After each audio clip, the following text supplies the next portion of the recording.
Ներկայացնենք օգտագործողի ձեռնարկի կիրառման հիմնական դեպքերը։ Ձեռնարկը կարող ենք բացել ժապավենի օգնություն բաժնից կամ պարզապես ցանկացած պատուհանից F1 սեղմելով։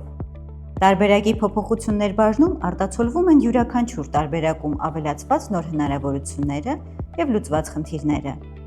Ձեռնարկում կան ծրագրի ենթահամակարգերին համապատասխան բաժիններ։ Բացենք օրինակ հաշվապահություն, փաստաթղթեր, հիշարար օրդեր։ Այստեղ արտացոլվում է փաստաթղթի բոլոր դաշտերի մանրամասն նկարագրությունը։ Նշում բաժնում ներկայացված է ներմուծման Excel ֆայլի անունը և ճանապարհը։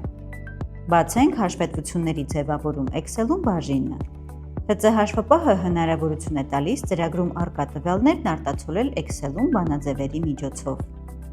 Այս բաժնում արտացոլվում են համապատասխան բանաձևերը և պարամետրերի նկարագրությունը։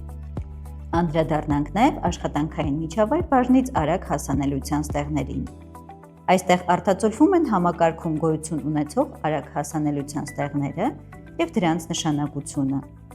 Եվ վերջում բացենք հոդվածներ բաժինը, որտեղ կգտնենք օգտակար նյութեր ծրագրի օգտագործման ընթացքում առաջացող խնդիրների, հաճախ տրվող հարցերի վերաբերյալ։